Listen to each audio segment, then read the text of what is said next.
Welcome, everyone. My name is Kamila Pritchett, and thank you for joining us this evening for the virtual Meet the Author presented by the Black Archives. Today, I have a special guest author today. Her name is Richelle Lorde. Richelle Lorde is a Miami native. She has always exemplified a tremendous gift for writing. She received her Bachelor of Arts degree in creative writing from Florida State University in Tallahassee in 1999, and her Master of Arts degree also in creative writing from Florida Atlantic University in Boca Raton in 2002. An exceptional woman of many talents, Richelle minored in theater as an undergrad and traveled abroad to study the art of theater in London, England. Additionally, she was a contestant in both Florida pageant systems and was crowned Miss South Florida Coast in her final competition debut for the Miss America system. Richelle has served as adjunct professor of English literature and composition at Broward College. And since 2014, she has served as chaplain for the City of Miami Gardens Police Department. Since her ordination into the ministry in 2008, she has served as a youth minister, associate pastor, and held other noted positions in the ministry. In 2019, Richelle became the senior pastor and executive vice president of Jesus People Ministries Church International. Throughout her illustrious career, Richelle has received many accolades, recognitions, and honors. Most recently, she was the recipient of Legacy Miami's Most Influential Women in Business for 2019 and 2020. A devoted and loving wife and mother of four, she is also the CEO of Raw Creativity, Inc., and the designer and principal owner of Classic Michelle handbags. She is also a member of Alpha Kappa Alpha Sorority Incorporated and my soror. So welcome, Richelle. Welcome, Thank you for welcome. Thank joining. you. Thank you so much for having me. It's a pleasure and an honor to be a part of tonight's Meet the Author. I'm excited. Yes, and I'm excited to talk to you about your book, A Matter of Choice. I was telling you that I'm going to be trying my best not to give away that much of the plot because I did really enjoy your first novel.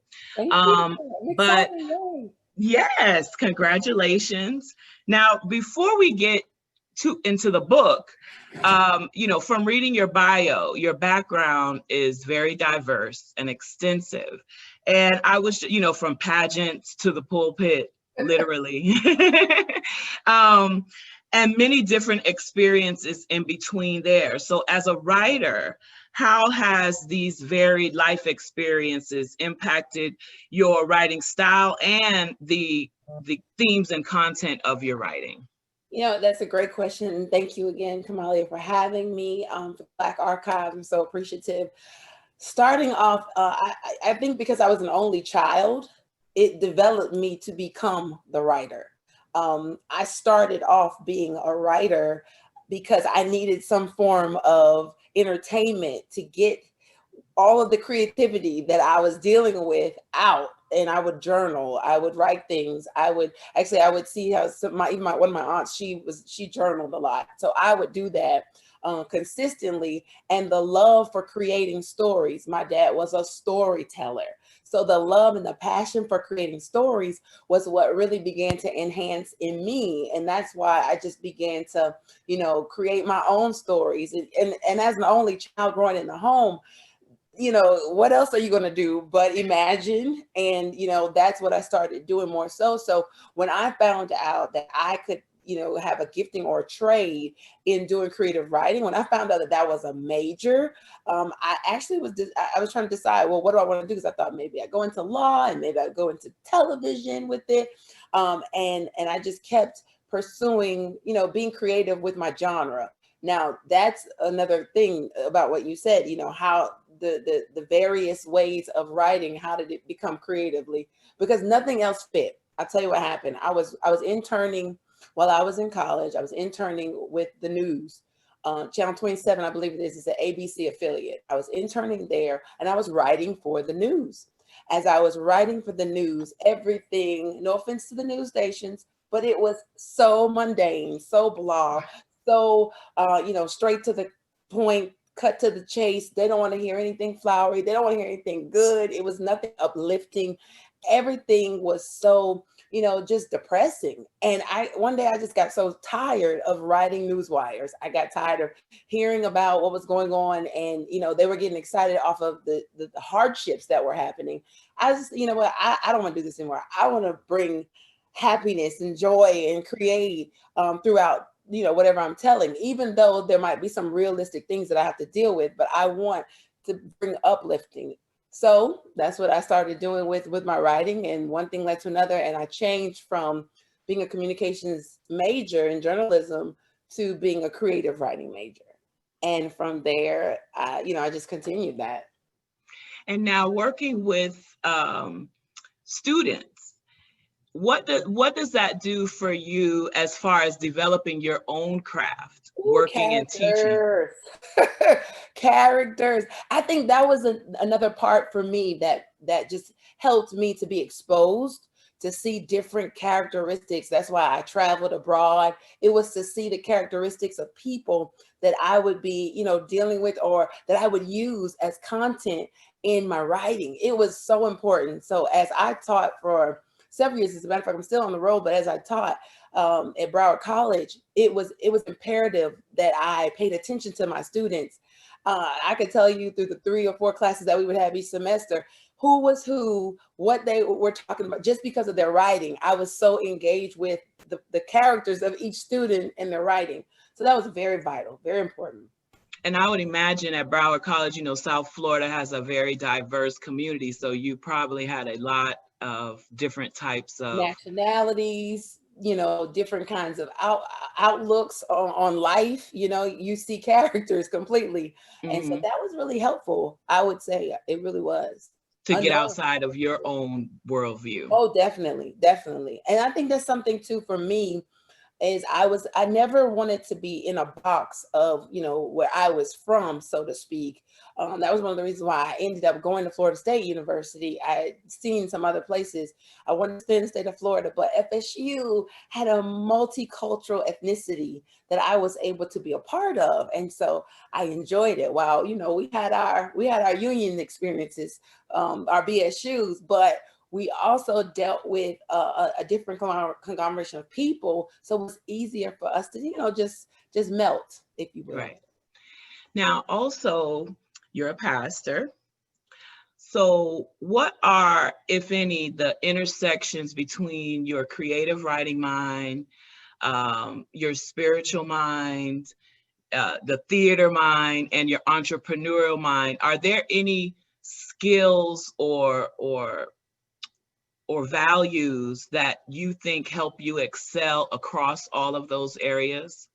Well, first and foremost, definitely, putting the Lord as center of who I am helps me to develop whatever I'm dealing with or doing. And of course, and shout out to all my Jesus People family and all of our partners that are watching.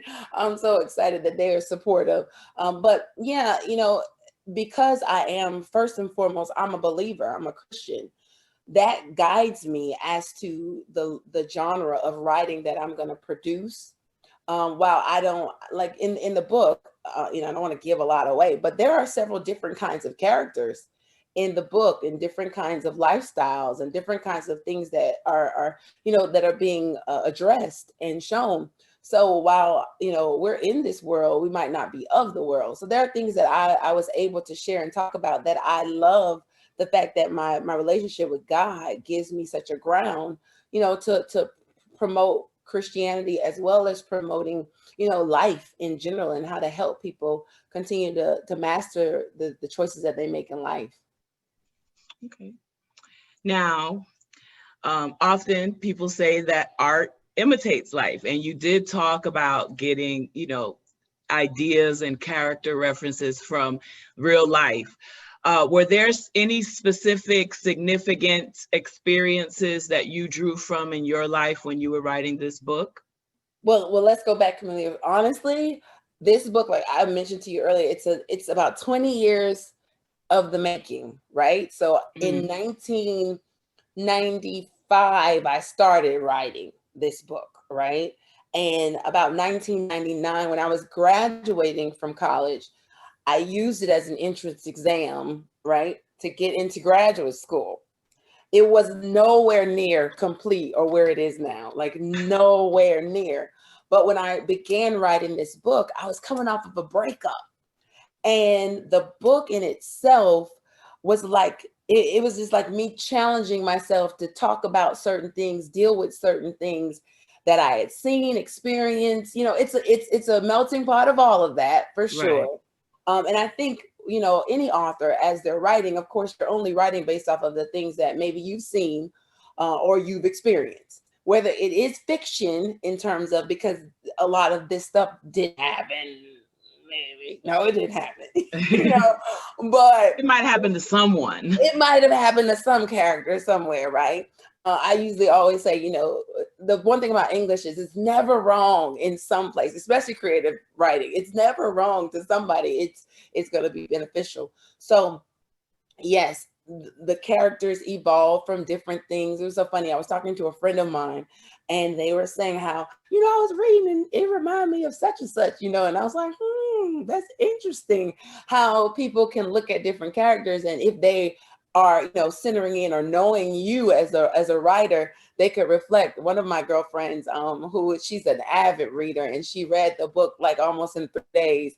She was telling me how I was trying not to see you, but I kept seeing this, and I, you know, so of course things take on presences, you know. But as a good writer, we try to make sure that we're as realistic to the character, staying away from, you know, certain things to make sure that it takes its own personality and its own characteristics. So Now, on to more into a matter of choice. Before you read your excerpt, can you tell me who specifically did you write this book for? Who is a targeted audience? Like, why do you feel the book is relevant?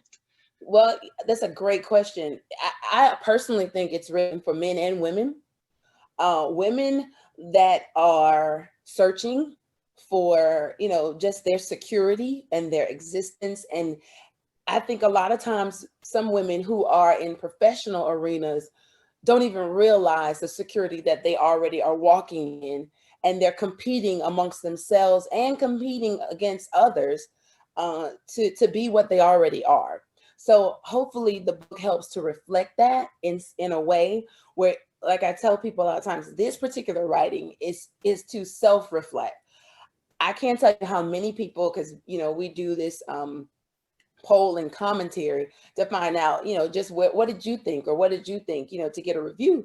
And I've talked to several different people that we've been able to share with, and they say, you know, I could see me in somewhere, which is perfect to what the theme should have been, a self-reflective place where in some kind of area of this book, whether it be chapter 2 or chapter 14, somewhere you were able to look and say, you know what, God, that reminds me of something that, you know, I dealt with or something I did. And that for the women, that holds them accountable to keep going and keep being encouraged and keep being better and making, you know, good choices for their life. And as for the men, I think it's another self-discovery, self-reflection, so that you could say, is that me?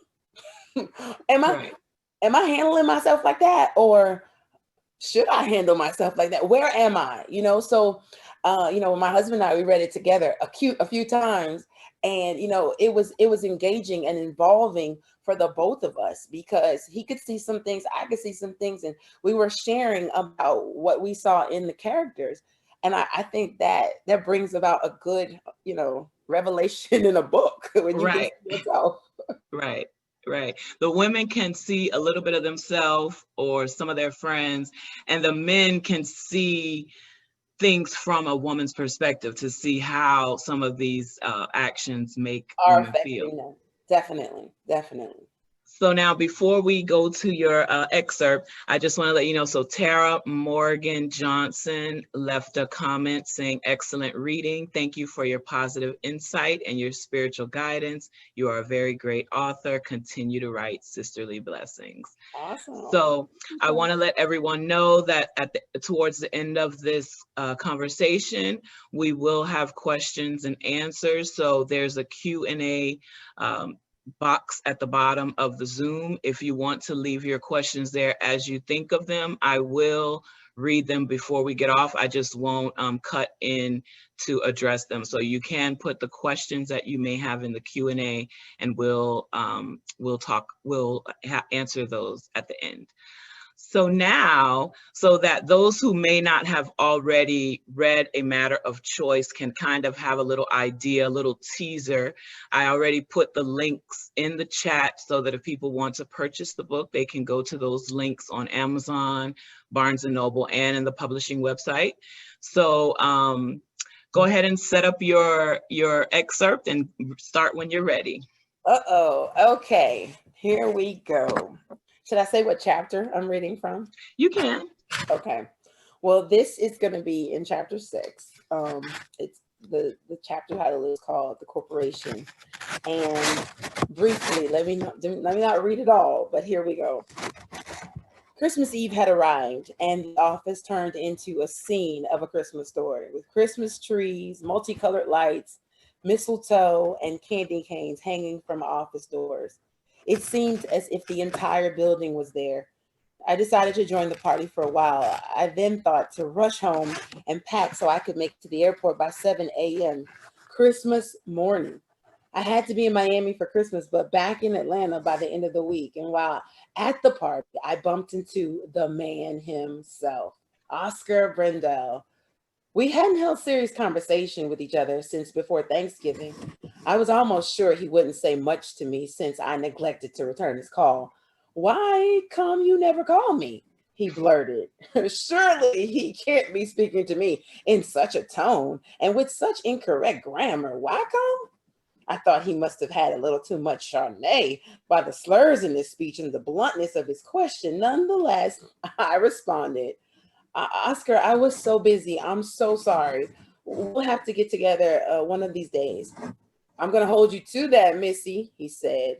I was quite stunned. Oscar Brendel, a drunk? The thought would have never entered my mind. I guess we all have our days. Before heading home after that fiasco, I needed to go and freshen up. I looked at my watch. It was 10:45.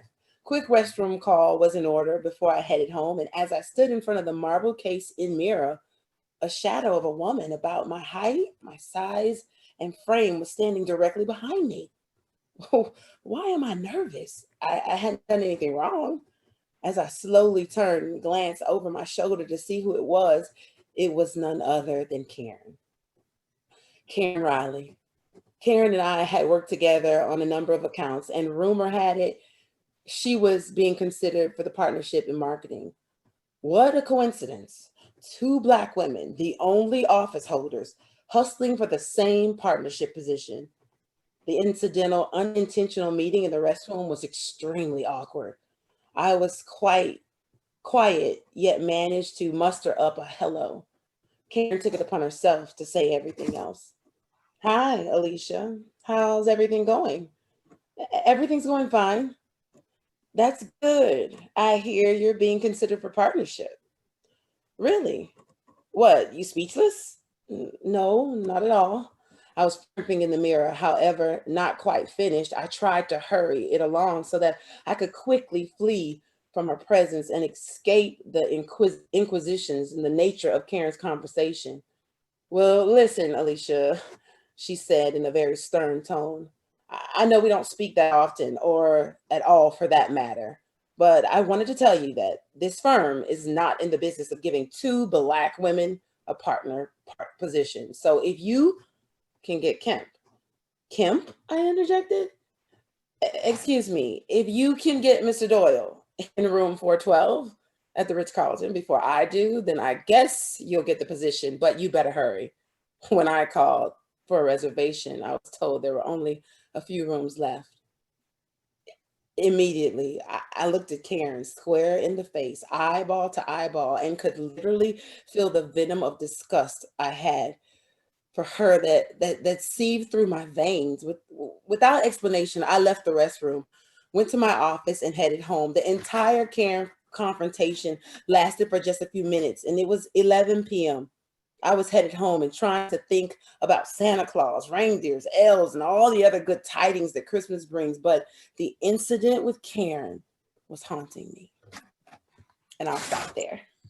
All right, now, Pastor, it's a little spicy, a little bit of Well, spice. I remember that scene. That scene in and of itself, the interaction with the man at work, and Right. then the interaction with her female colleague. I find it interesting that she had both of those contacts within the same night, right before she was going to go home. Was that on purpose? Was there a reason for that?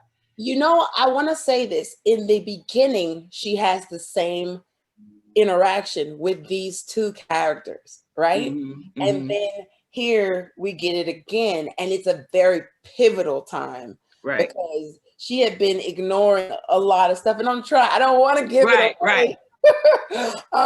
For those that didn't read it, but you know, there's just a lot, and yes, it was very intentional, right, that these two in particular come up in this way, right. you know, where one you would think, this is surprising, you know, Right. and we all were looking for something with her and, you know, this gentleman, and something happens that changes the look a little, right? And Right. so now, Okay, we're not going to give too, we don't want to give too much away. But now I will say one thing that resonated with me about your book's main character, Alicia, was her different dimensions that we got to see as the reader. It showed the role that she had to play in her family, the role that she played at work, the role that she played in her love life, and even with her friends. So the book allows you to really see, all of the different roles that we as women, all people really, have to perform in our lives, and how in performing these roles, as Alicia was, you want to make sure that there's a constant.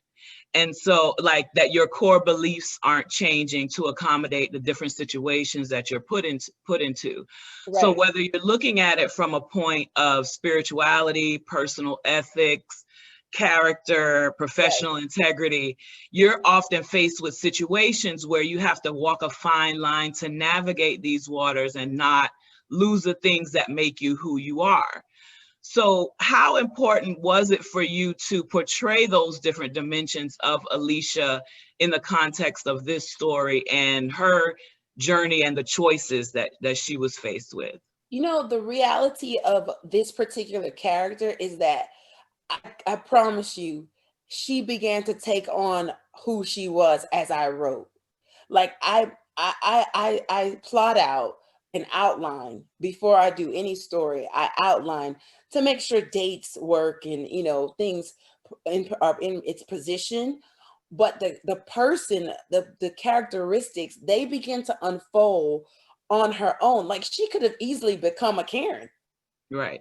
By just by a choice, right? It could have been that very moment for her that she's like, shoot, I need this job, to the point where, she could have easily switched some things, but her persona, it began to arise just through the writing, and one thing turns and another happens. And so she makes these choices and decisions, and whether it be because in my own mental state, I'm looking to have a character that can be balanced, who can be genuine, showing, where I was, and be realistic to, wow, this is where I used to be. And I don't want to necessarily be like that, but I want to, I want to evolve. And what am I supposed to do? Like she's just genuine to every level of where she's seeing herself. And I think that's what's so important about choosing, important about recognizing that you have a choice.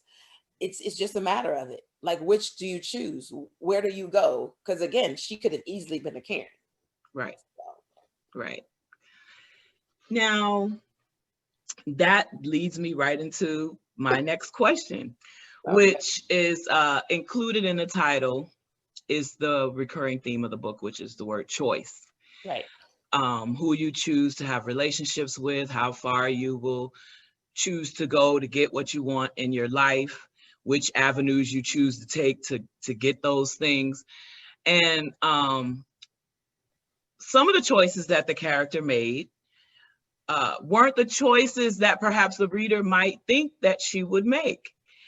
And I'm just curious about what made you want to really examine the concept of choice so thoroughly, because that did come up through a lot of different aspects. So was it something personally that you just felt like a message on you, that, or what was the reasoning behind examining, like you said, the many different roads that choices lead to?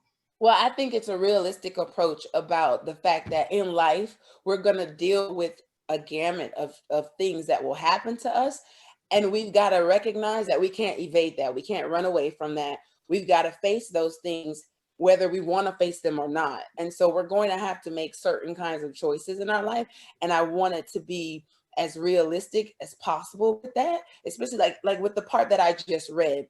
You can see how there's so many kinds of thought processes dealing with characters, right? Karen is saying they're not going to allow two Black women to be a part of such a prestigious organization. Well, now in 2020, look at what we have. Right. We have Black cabinet women that are being chosen right now for all kinds of offices in the White House, right? But in this particular setting and season, it was very scarce. And so you have people who are making choices to be, to step on other people or to, do different things. Systemic racism, as what they would call it, where, because of a stereotype, and this is what this is, well, this is what they say and this is how it's going to be, so you don't have any other choice except Right. to belittle yourself or lower your standards there. And I wanted to acknowledge that no, you do have a choice. It's not that just because that's how people have labeled it, or how some people, some nationalities of people or whatever it is, have decided that this is what they want to thrust on, we as women, or we as men, Black women, as a matter of fact. No, we have a choice to work with each other, to help each other, to love one another in a better way. And even if that choice means that I might not get what I'm looking forward to immediately or initially, it's going to come back to me, or something is going to happen where I'm going to be okay and I'm going to be content. And she had to push through all of that to make that choice. But I think that for me was what I was really wanting people to recognize. You do have a choice, and you can make the better of the choice regardless of what is being thrown at you, regardless of what is at hand or what's at stake. But what do you value more? Do you value a position or finances, or do you value who you are? Do you know who you are to value who you are? And Mm-hmm. those are the questions I think that I was wanting to make sure are answered through. It's a matter of choice. Just make the right choice. Make a Right. better choice. And a lot of her choices were anchored in her burgeoning spiritual growth. And I was just curious as to how much, it was talked about as a part of her personality, but not so much on the content, but how does spirituality intersect with your writing process? Hmm. How does it intersect? I would say, again, being because I live my life, for me personally, as a believer in Christ. So whatever I do is going to reflect the love of Christ, I believe. So if it's my writing, it's still eventually going to show forth the love of Christ, even through characters.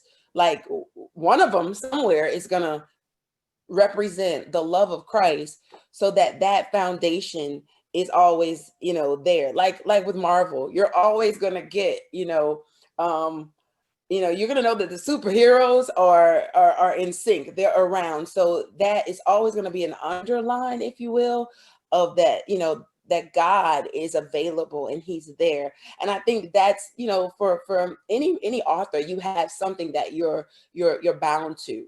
And so it does play a role. Now I will say that I was in writing this, when I first started it, I was writing originally a character who was non-religious. This was, so that for me was outside of my realm, because I've grown up in the church. So I've grown up with a religious background and a Christian understanding, and I've been exposed to different religions and things like that. So for me to write a character who was the main emphasis in character without religious connotation, she wasn't into, you know, God from that perspective.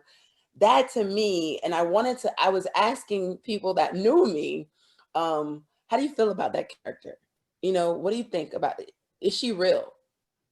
Because I'm blood thick to the bone of, you know, who Jesus is for me, because that's who I am. And like you said, I'm a pastor.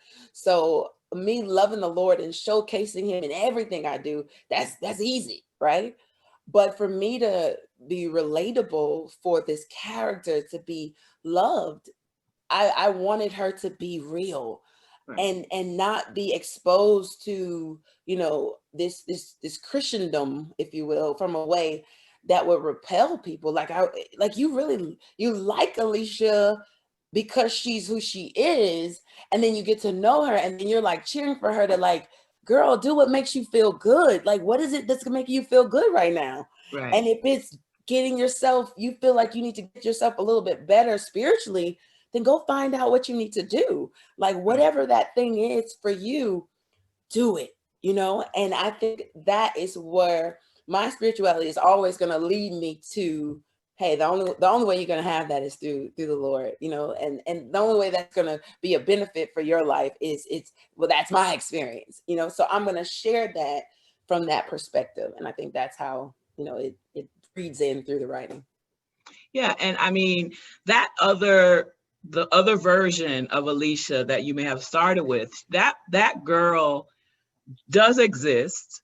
We know she exists in, you know, this world, but I feel like the Alicia that you presented was a more authentic character for you to present, you know, for her story, because it did also, you know, show a woman, a woman who was spiritual, and that was not the end all be all. There were, like I mentioned before, so many different facets to her character and so many different parts to her personality.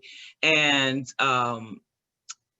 her character was kind of presented as someone going on a journey, you know, right. So she had not reached maybe the furthest level to wherever she was trying to go with her spirituality, but the choices that she was making were reflective of the places that she was trying to go, right.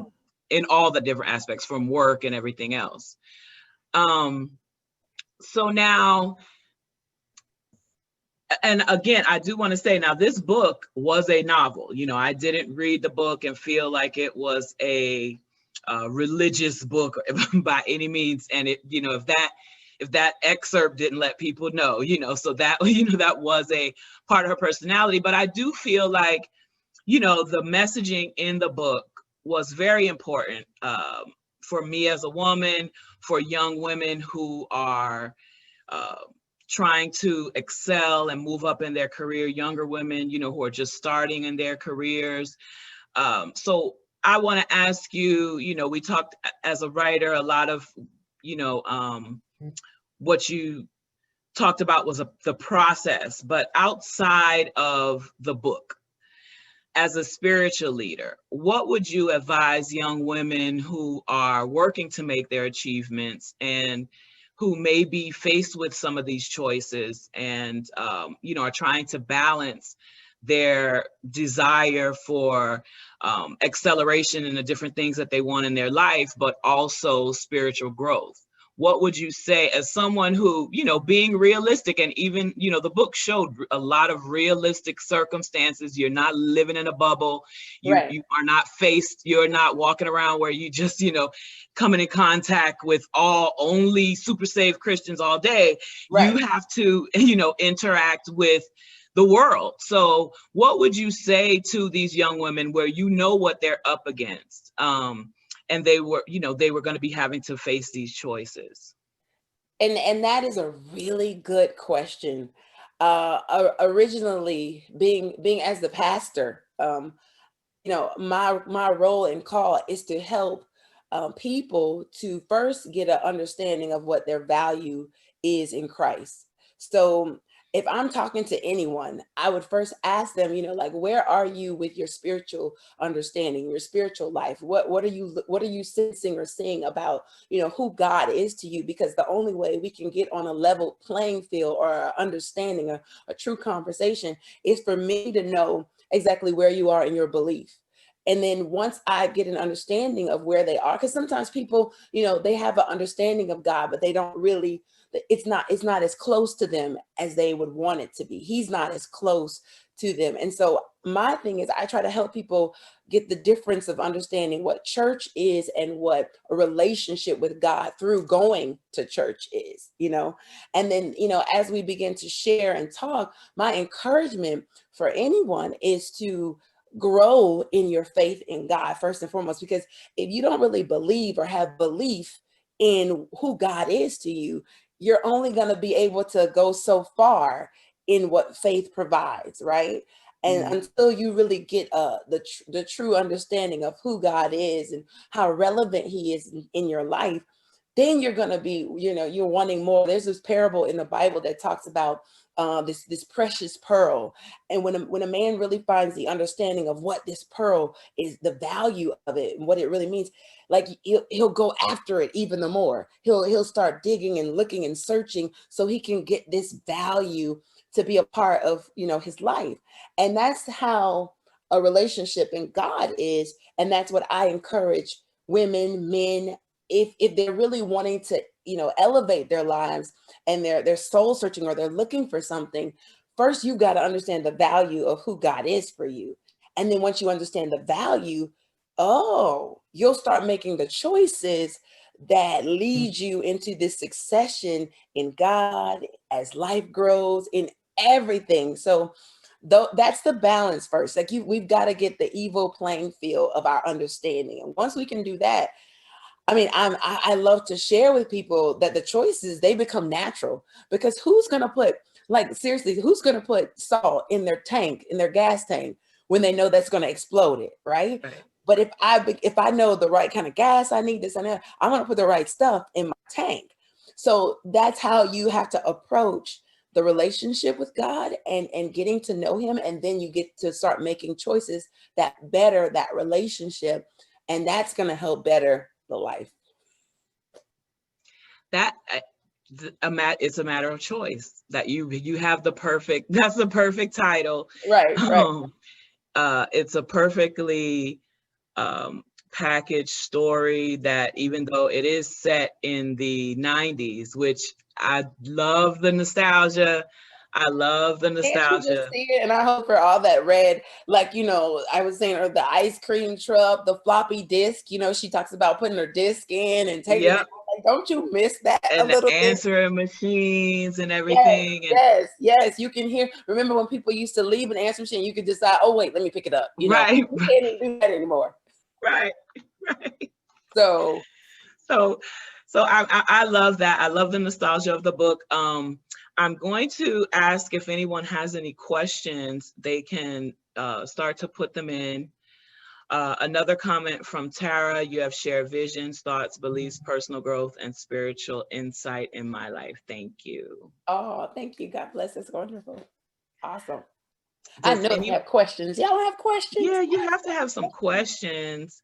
Any questions? All right. So there is someone who is named Alicia. She said, Alicia Merkerson, I genuinely related to the main character, Alicia, in more ways than I can write. Personally, for me, if God did not order my steps, I'm not sure if I would have the blessings that I have today. Thanks, Richelle, for writing this book and helping me realize that I was not alone. Ultimately, the question I continue to ask myself while reading the book is, why do successful Black women unconsciously settle for less when it comes to choosing a good man, attaining a promotion, etc.? Oh, that's a good question that each and every person I think has to answer for themselves. Because you can be living on this road in life, and you think you're making a good choice, and then things change, things happen. I mean, just a little of my personal testimony. And I do my best not to talk about folks. But I was married for 10 years, and unfortunately it didn't work, right? And so we ended up getting a divorce. In my church family, they know about my testimony or whatever. And at that time I thought, oh my God, life is over, this is just horrible, how do I pick up pieces? And because you can't see from the moment where you are, it's sometimes hard to see where you're going to end up or where you're going. But through faith and trust and like writing, digging out of the hole by allowing yourself to converse and get those things out of you, you begin to grow, and you begin to look and see how maybe I could did this different, maybe this could happen. You start forgiving people, forgiving yourself, and then you turn around and here you are 8 years later, and God opens up other doors for you that you're able to walk in freely because you made choices to say, I'm not going to allow things to hold me back or stop me. I'm still going to be educated. I'm still going to be strong, even in my place. And like I said, 2020 has shown us we are capable of doing it all. We as a group of minority of people, a nationality of people, of women, Black women, there's no ceiling that can stop the favor of God. None. So I encourage women and men to not let things that have happened stop you from progressing to that next place, because it's there. You just might not be able to see it right now, but it definitely happens. Like that 2020, I got remarried. Like this is a great year. I tell everyone, Congratulations. this is a great year. Like it's not bad. Like don't throw it away. I mean, and not to denote the things that we have seen that have been, bad. Right. So, I mean, it's a blessing. She says, so did I. See, so that's a good thing. That's an awesome thing. So I just encourage folks to, just keep going and don't Right. stop. Now, somebody said, Leslie Cooper said, developing characters takes a deep level of creativity. Will any of your characters take off and another novel created? Oh, well, I don't want to give all of it, but we already started on the next series. Well, the next book of this series, because Alicia's not done.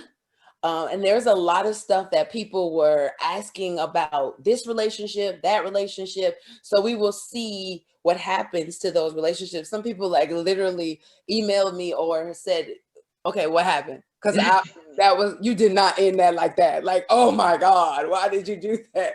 That was it was a cliffhanger. Yeah, it definitely was a to be continued type of situation. Let's see, we have another comment from Joan Gant.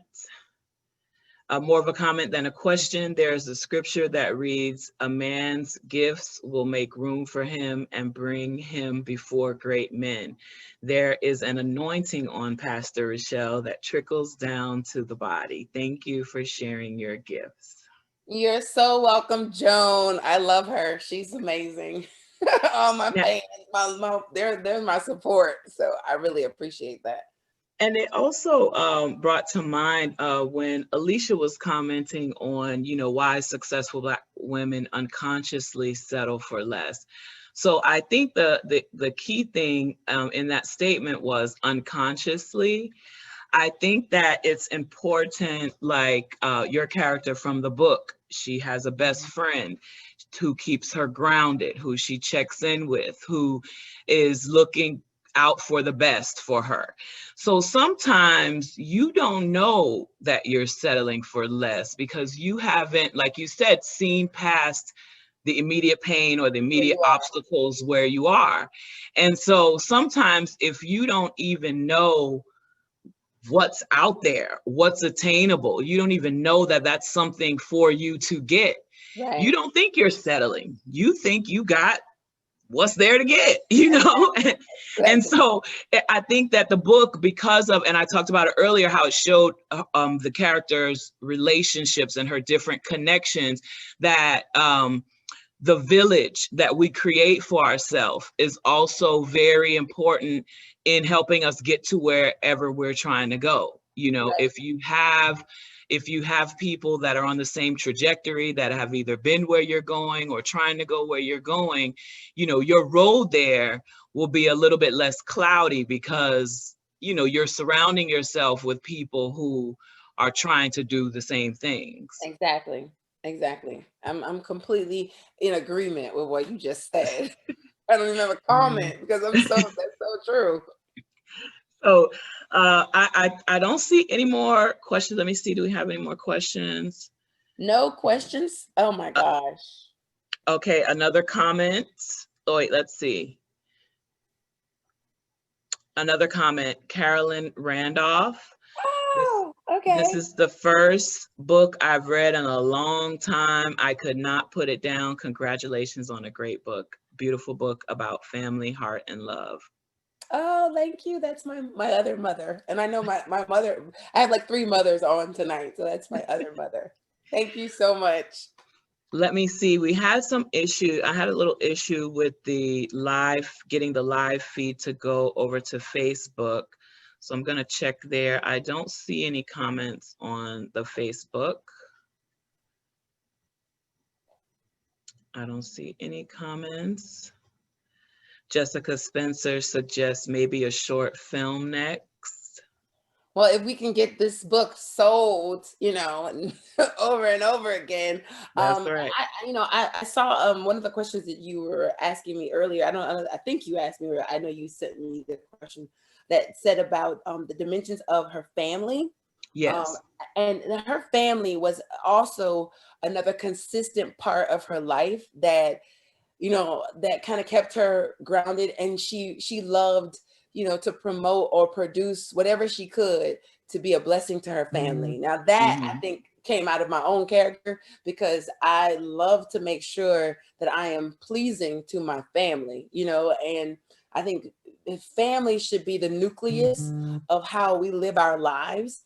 And I think it's missing in our day and age now, because things are so technological and people are just so, you know, I'm out, I'm gone, I'm this and that. And family causes us to have a backbone, you know, morals and values. And so I wanted to make sure that that was seen as well. There was a comment that I think one of her friends had made about the Cosby family or something like that, because back in those days, you know, the Cosby Show was that more moralistic family that, you know, African Americans could look to, and this, that, and the other. And she was kind of likening Alicia and her family to that kind of stereotype. Like they just, you know, were something to look up to. And I really believe that that is something that we need to keep as a part of our family and our heritage. And it also shows you how 3 different siblings can be raised in the same house and have 3 different personalities, 3 different outlooks on life. Yes. 3 different ways, you know, 3 different levels of independence or lack thereof. and not to cause any issue with the brother. It could have been a sister, because to be honest, you know, I was the one calling home for extra I was money. gonna say, yeah. You know, it just so happens, but it was one of them, you know, right. You know, not as responsible as they needed to. I had boots on my car in college. God knows I did. And I had spent all my money for the month, you know, so these are things that we deal with, but again, they're because of choices. Right. And so we're learning how to develop ourselves and make better choices in life. So I'm thrilled that we were able to get done with this one to start for the next. Well, I'm excited to see what's next. I enjoy the book. I encourage everyone there to get the book. I put the links inside the chat. So please visit that, take some time over the holidays. I enjoyed, Richelle, I like reading things that have just so happen to be around the same time of year. And the fact that it was talking about Thanksgiving and Christmas, I it know. And makes it a all little bit that, it easier to wasn't kind of on put purpose, yourself into the but story. So it's perfect time. Um, and to the anonymous attendee, yes, Richelle did mention that she is working on the next installment of this series. So stay yeah. tuned for that. Um, and let's see. So what else do you have going on besides working on the next book? What do you have going on now? I As it know relates that to you. writing, as it relates to writing, besides, as a pastor, my life is very, very strenuous. We do a lot. Ministry requires us to be present as we help and minister to people. That's my call, and that's my passion, my love. As a matter of fact, and I remember my mom and I were talking about how I never wanted to be a part of ministry, so to speak. And it's those kinds of people that God completely says you're going to do my work. And so as I've just begun to continue to thrust in the ministry, we have housing that we are very much a part of, where we house boys, girls, and elderly. And so in 2021, we're looking to enhance our center. So I'm really working with my mom on that. And, Dr. Gloria is my mother. And I would not be anything. I dedicated the book actually to my mom and my dad. Don't want to get teary eyed, but had it not been for their direction in my life, and their support, because they didn't make me be who I am. What they did was they established a way of living that was very attractive. And because they lived a certain way, it caused me to want to mimic them genuinely, to have the same lifestyle and, just be that same pursuer. So my parents were entrepreneurs. They started the ministry, they had businesses. And so as I began to grow in what I was doing in the ministry, I began to start my own business, and it began to take off with Classic Michelle. And you mentioned that our Yes. handbags. So we sell handbags throughout the United States, and it's a very I don't know how can I say it. It's just a very amazing happening for us as we just continue to propel in pleasing God by just doing what he's called us to do. So we ended up, doing something that was just fun and creative, became a real life business that now, we sponsor, Miss America, like the Miss America system. We're excited about that. We just got that this year where we took on a sponsorship for the Miss America system. But we God is good. He helps us to develop. And so with our ministry and helping others and doing for others, he allows us to have the desires of our hearts be established. And so we're doing that and writing. I said, if I came out of this quarantine without having this book finished after 20 years, I'm just sorry. I'm just lazy. So, and I encourage everybody else, if there's something that's in you, to do it and still do your regular. I was listening to the young man 9 to 5 millionaire. You can still do your regular and do your passion, and you get promoted on both ends, and so that's what I continue to do. And God just blessed it over and over again. I'm so grateful to everyone that continues to support it. Like I said, with the ministry aspect, this is my life, my bread and butter, my life. This is what I am. So I love that. And then I love, helping people and serving and philanthropy. I love being in a position where I can help, I love it. So I want others to grow in that same regard. And the only way we're going to be able to do it is while we cast our bread out in the water and we just, we see it rise up. And we encourage one another, and we're not pulling each other down like the Karens of the world. And it's so funny, Karen was a character I had Her name not is knowing we're coming to Karen. 2020, and these Karen spirits, Right. cut it out. And no offense to anybody named Karen, because we love everybody. But yeah, so everything just happens as God allows it. And so we're just here to do our thing. So I told somebody to get the book to, Tyler Perry, get the book to Tyler Perry so we can Exactly. get the movie. No, Right. Get that thing on the attack own him. network. Okay, something. Get you a TV series. You have some more congratulations coming in from Annette Henderson and Sheila Cohen. Oh, Um, Now, I did want to just so I have the information in there about the book. This is the holiday season. This has been a difficult year for many, to say the least. right. Is there anything that, if I know that now people are staying at home as much as they can, but there's, if there's anything that viewers can, maybe if they wanted to help during the holidays or donate something, do you have any appeals for that? I Well, have a few well, more minutes we before. would definitely want to sell out of the book for sure. For sure. Right. Us selling out the book helps us to promote and propel, because we give to our organizations.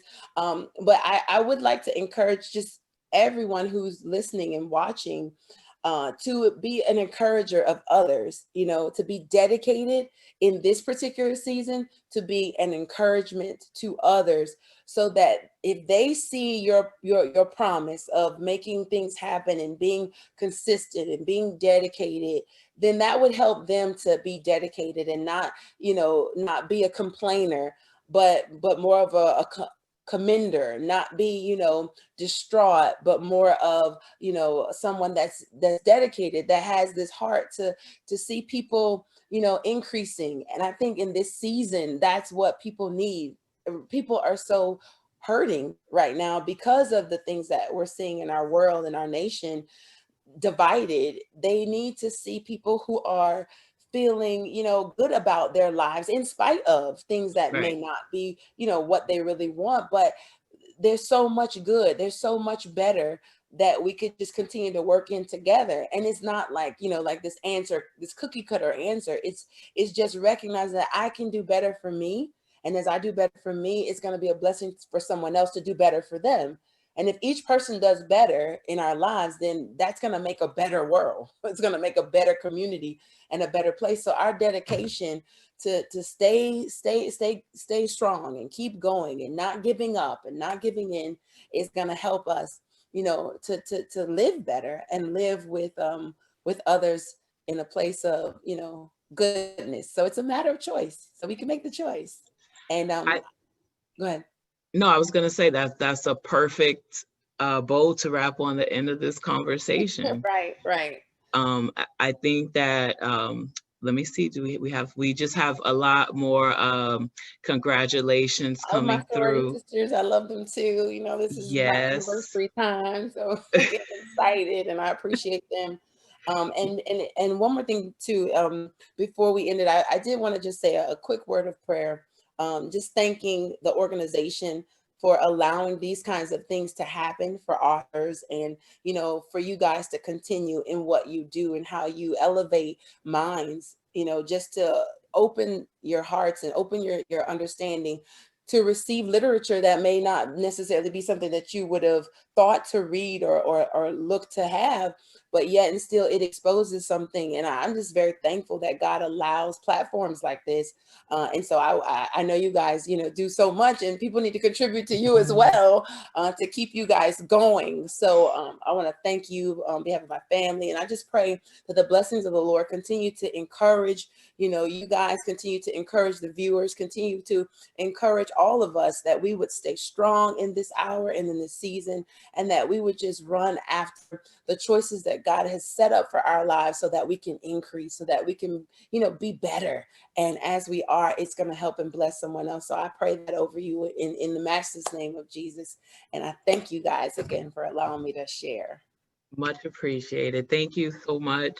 Thank you everyone for joining us. for our virtual Meet the Author with Richelle Lorde, discussing her book, A Matter of Choice. It's available all over online. If you search it, you will find it. You can buy it. Presented to you today by the Black Archives. This is our information. You can follow us on social media. Also, if you would like to support the Black Archives, you can make a donation via Cash App at BAHLT, which you see is our also our website address. So I see we had a maximum of about 80 something, 90 people come Awesome. on Oh, and I have Zoom. to say thank you to my publicist, my team, Sunshine Communications. They were awesome to Yes. get the connection. So thank you so much for Bernadette Morris and all of the wonderful staff at Sunshine. They're awesome. Yes, and thank you to all the lovely, lovely Thoras of Alpha Kappa Alpha that I see in the participants box. I appreciate you for supporting us this evening. One time for Gamma Zeta Omega. Thank you so much. Our chapter, we love and appreciate all of you. Our president, LaShondra Willis. Thank you. So thank you everybody for joining us. We are hoping that everybody has a safe and healthy holiday, and we are looking forward to a positive, happy, drama-free, COVID-free 2021. Hopefully hopefully we take all this positivity into the next year, and we hope that things will start improving. But until then, we are making the most of it, and we are so appreciative of you for joining us for all of our virtual programming at the Black Archives. And so Richelle, thank you again for coming on this evening. If we don't have any more questions, I am going to go ahead and close us out. All right, sounds good. All right. Thank you again. Thank you. My husband. I know. Good night. Good night, my kids. Okay. Good night. Good night.